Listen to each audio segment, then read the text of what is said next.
Everyone, ఈరోజు class వచ్చేసి bleach ఎలా పెట్టాలి, బ్లీచ్ పెట్టడం వల్ల లాభాలు నష్టాలు చెప్తాను. మనం ముందుగా కస్టమర్ వచ్చినప్పుడు హెయిర్ అనేది పైకి పెట్టి హెయిర్ కవర్ చేసి క్లిప్ పెట్టుకోవాలి. తర్వాతకు బ్యాండ్ పెట్టాలి, ఎందుకంటే చేసేటప్పుడు హెయిర్ అంతా మన ఫేస్ పైన వస్తుంది కాబట్టి అప్పుడు చేయడానికి రాదు మనకు.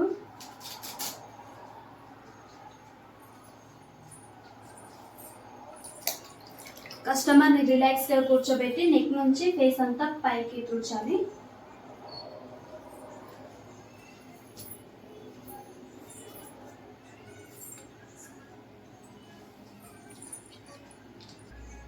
పెట్టిన తర్వాత క్లీజింగ్ లేదా మాయిశ్చరైజర్ తీసుకొని ఫేస్ అంతా అప్లై చేసుకోవాలి. ఇలా అప్లై చేసుకొని ఒకసారి వాటర్ డిప్ చేసుకోవాలి. డిప్ చేసుకొని నెక్ నుంచి పైకి మసాజ్ చేసుకుంటూ లైట్గా ఫింగర్ మసాజ్ చేయాలి. ఇలా క్లీజింగ్ దగ్గర మసాజ్ చేయడం వల్ల ఏమవుతుందంటే స్కిన్ పైన ఉన్న డస్ట్ అంతా రిమూవ్ అయిపోతుంది. ఎక్కువ ప్రెషర్ లేకుండా నార్మల్గా ఫింగర్ మసాజ్ చేయాలి.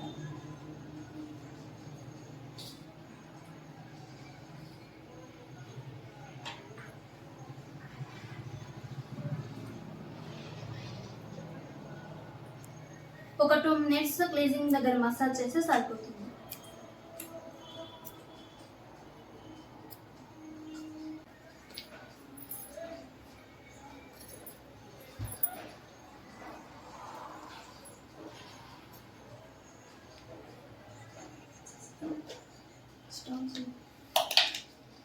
క్లీజింగ్ దగ్గర మసాజ్ చేసిన తర్వాత ఫేస్ అంతా టూర్ చేసేయాలి. క్లీజింగ్ అనేది రిమూవ్ చేసుకోవాలి.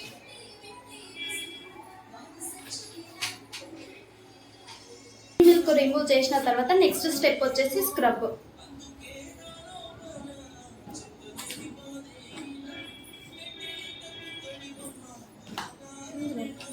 స్క్రబ్ ఇట్లా ఫేస్ అంతా అప్లై చేసుకొని ఒకసారి వాటర్ డిప్ చేసుకోవాలి. డిప్ చేసుకున్న తర్వాత స్క్రబ్లో రవ్వల్ అనేది ఉంటుంది కాబట్టి స్క్రబ్ అనేది చాలా స్లోగా చేయాలి. సెన్సిటివ్ స్కిన్ ఉన్న వాళ్ళకైతే మరీ స్లో చేయాలి, ఎందుకంటే ర్యాషెస్ స్కిన్ వస్తాయి కాబట్టి చాలా స్లోగా చేసుకోవాలి.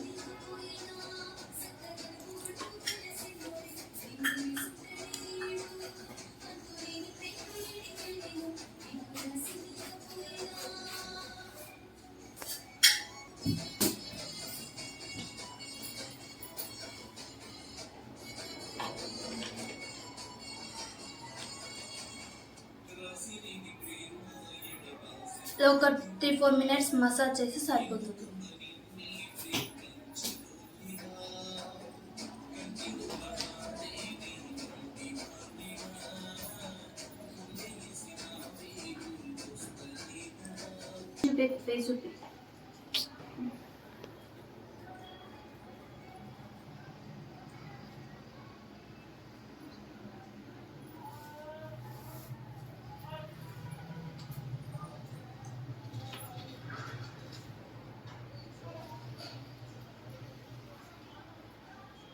ఇలా ఫేస్ అంతా కవర్ చేసుకుంటూ మసాజ్ చేయాలి. ఇక్కడ డార్క్నెస్ ఎక్కువ ఉంటుంది కాబట్టి ఇక్కడ కూడా మసాజ్ చేసుకోవాలి.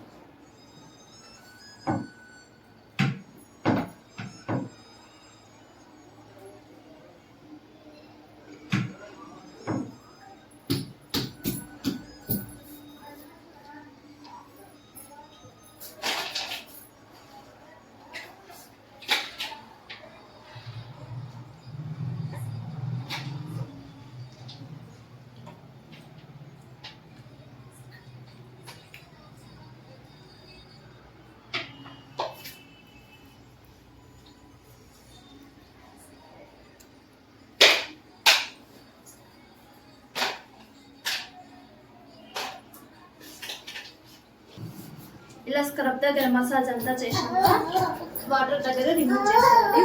మనం ప్రతి స్టెప్ చేసిన వెంటనే వాటర్ ఎప్పటికప్పుడు క్లీన్ చేసుకోవాలి.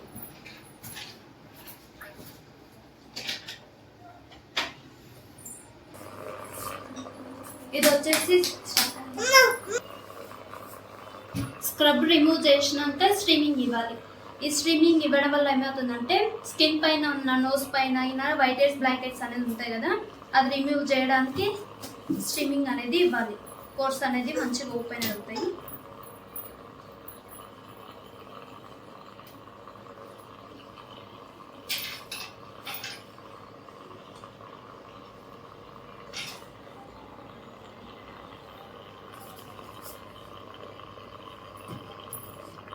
స్టీమింగ్ ఇచ్చిన తర్వాత white hairs black hairs remove చేసేది రిమూవర్ తీసుకొని నోస్ పైననే కదా మనకి ఎక్కువ ఉండేది బ్లాక్ హెయిర్స్ వైట్ హెయిర్స్, ఇలా పైకి తీసుకోవాలి.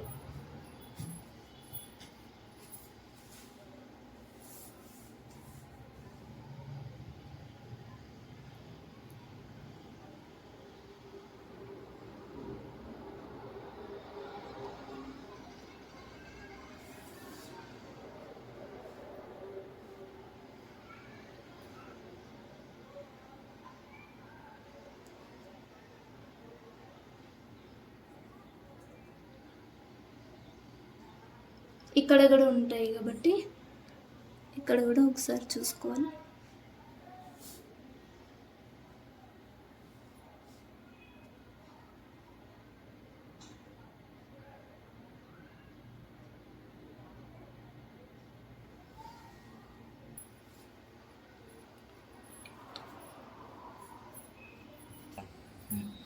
ఇది వచ్చేసి బ్లీచ్. ఇదే మనకు కస్టమర్కి సరిపడా కొంచెం బ్లీచ్ తీసుకోవాలి.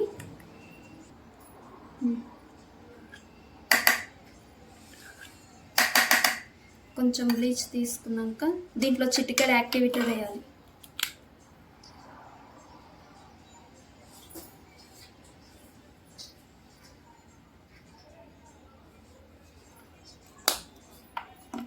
ఒక 2 minutes బాగా కలుపుకోవాలి.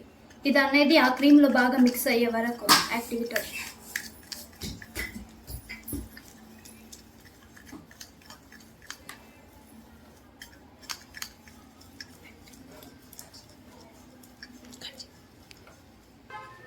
బాగా ఇలా బ్లీచ్ బాగా కలుపుకున్నాక నెక్ నుంచి పైకి అప్లై చేసుకుంటూ వెళ్ళాలి. ఈ బ్లీచ్ అనేది ఐబ్రోస్కి ఐస్ పైన అప్లై చేయకూడదు.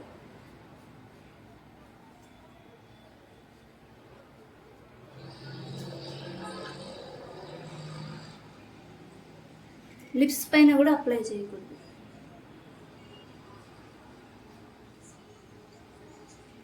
చాలామందికి బ్లీచ్ అనేది పడదు కాబట్టి మనం ఫస్ట్ చిక్ పైన పెట్టుకొని చెక్ చేసుకున్నాక ఫేస్ అంతా అప్లై చేయాలి. ఈ అమ్మాయి నాకు రెగ్యులర్ కస్టమర్ కాబట్టి డైరెక్ట్గా అప్లై చేస్తున్నాను.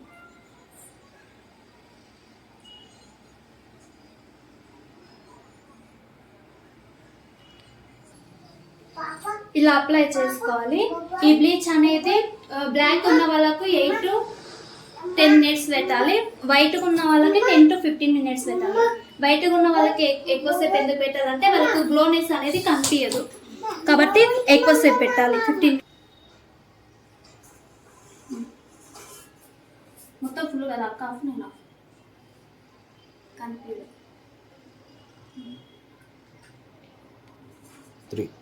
ఈ బ్లీచ్ అనేది ఎవరెవరికి అప్లై చేయకూడదు అంటే సెన్సిటివ్ స్కిన్ ఉన్న వాళ్ళకు, పింపుల్స్, పిగ్మెంటేషన్, ఎండలో పనిచేసే వాళ్ళకు ఈ బ్లీచ్ అనేది అప్లై చేయకూడదు. 15 minutes అయ్యింది. బ్లీచ్ అనేది రిమూవ్ చేస్తున్నాం. మనం ఫేషియల్ చేసినప్పుడు ఏ క్రీమ్ పెట్టి మసాజ్ చేసినా సరే కానీ రిమూవ్ చేసేటప్పుడు కింది నుంచి పైకి రిమూవ్ చేయాలి.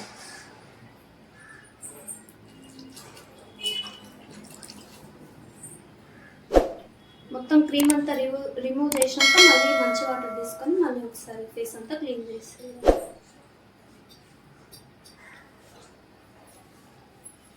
ఈరోజు ఫేస్కి సోప్ కానీ ఏమీ అప్లై చేసుకోవాలి.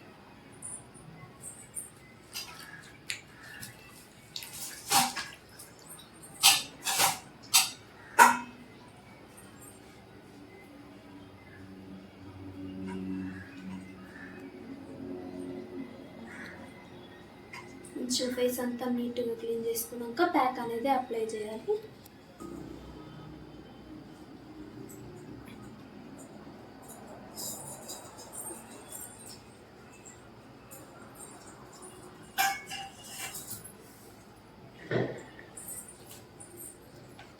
లాస్ట్ స్టెప్ వచ్చేసి ప్యాక్.